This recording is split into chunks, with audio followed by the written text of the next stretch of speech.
Assalamualaikum. Bagaimana kabarnya hari ini? Semoga kita semua selalu sehat walafiat dalam lindungan Allah Subhanahu wa taala. Ya, sekarang kita sudah masuk di pertemuan kedua, yaitu tentang iklan media cetak serta unsur iklan media cetak. Sebelum kita masuk ke materi selanjutnya, Ustazah mau mengingat kembali materi pekan lalu, yaitu pengertian iklan.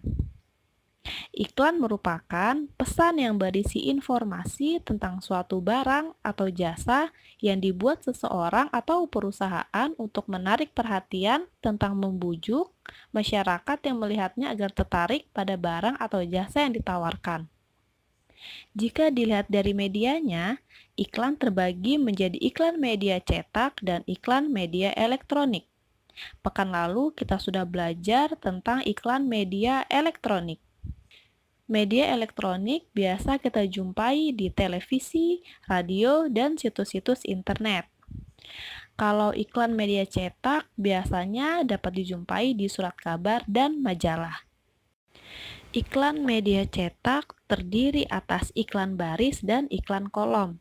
Iklan baris adalah iklan kecil yang hanya terdiri atas beberapa baris dan biasanya terdapat di surat kabar. Sedangkan iklan kolom adalah iklan yang dibuat dengan memanfaatkan beberapa bagian kolom dari halaman surat kabar. Berikut contoh iklan baris dan iklan kolom. Ciri-ciri iklan baris antara lain ditampilkan pada halaman khusus iklan dan dikelompokkan berdasarkan hal yang diiklankan, tidak berwarna, dan biasanya terdiri dari 2-4 baris. Formasi biasanya ditulis untuk menghemat tempat dan biaya iklan, serta pada akhir iklan dituliskan nomor telepon pembuat iklan yang dapat dihubungi.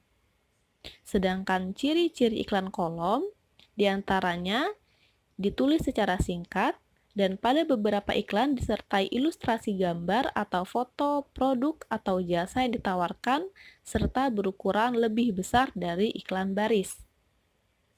Berikut unsur-unsur bahasa dalam sebuah iklan. Pertama, kalimat singkat, padat, dan jelas. Kedua, bahasa yang dapat menarik perhatian. Ketiga, kata-kata yang bermakna positif. Keempat, bahasa yang bersifat objektif, jujur, dan menarik. Jenis iklan berdasarkan isinya. Pertama, iklan pemberitahuan. Iklan pemberitahuan dibuat dengan tujuan untuk menyampaikan informasi kepada masyarakat luas mengenai suatu hal. Kedua, iklan penawaran. Iklan penawaran dibuat dengan tujuan untuk menawarkan suatu produk, jasa, atau kegiatan kepada masyarakat luas agar mau menggunakan atau membelinya. Yang ketiga, iklan permintaan. Iklan permintaan biasanya dibuat oleh perusahaan atau perseorangan dengan tujuan untuk mencari tenaga kerja yang bersedia bekerja di perusahaan tersebut. Yang keempat, iklan layanan masyarakat. Iklan layanan masyarakat dibuat oleh pemerintah ataupun mengajak masyarakat untuk melakukan kegiatan atau program pemerintah bersama-sama. Contoh iklan pemberitahuan. Ustazah jelaskan kembali, iklan pemberitahuan dibuat dengan tujuan untuk menyampaikan informasi kepada masyarakat luas mengenai suatu hal. Iklan pemberitahuan ini banyak dijumpai melalui sebuah iklan media cetak dan elektronik. Ada pula iklan pemberitahuan yang menjadikan sebuah perhatian khusus khalayak umum, seperti halnya iklan bela sungkawa, pemberian donasi, maupun yang lainnya. Kesemua hal tersebut menjadikan sebuah pemberitahuan sehingga seseorang yang membaca dapat mengetahui.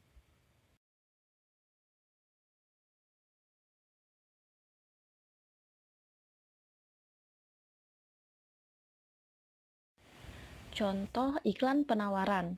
Iklan penawaran dibuat dengan tujuan iklan menawarkan suatu produk, jasa, atau kegiatan kepada masyarakat luas agar mau menggunakan atau membelinya. Contoh iklan penawaran produk adalah sepatu, tas, sandal, baju, smartphone, dan lain-lain. Sedangkan contoh iklan penawaran jasa, misalnya pengobatan alternatif, jasa pengantaran, jasa pengetikan, jasa cuci motor, jasa fotografi, dan lain-lain.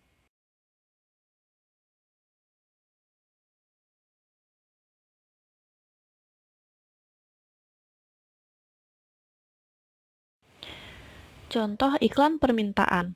Iklan permintaan biasanya dibuat oleh perusahaan atau perseorangan dengan tujuan untuk mencari tenaga kerja yang bersedia bekerja di perusahaan tersebut. Iklan permintaan biasanya digunakan untuk menawarkan kerjasama yang saling menguntungkan. Tentunya juga bisa digunakan untuk mencari barang yang sedang dibutuhkan. Contoh iklan layanan masyarakat. Iklan layanan masyarakat dibuat oleh pemerintah ataupun mengajak masyarakat untuk melakukan kegiatan atau program pemerintah bersama-sama. Seperti pada contoh berikut. Ya, itu tadi penjelasan materi tema 3 pertemuan kedua mengenai iklan media cetak. Semoga kita semua bisa memahami materi dari Ustazah.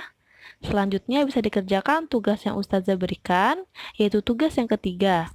Apabila ada yang ingin ditanyakan, bisa menghubungi Ustazah. Sekian dan terima kasih. Wassalamualaikum warahmatullahi wabarakatuh.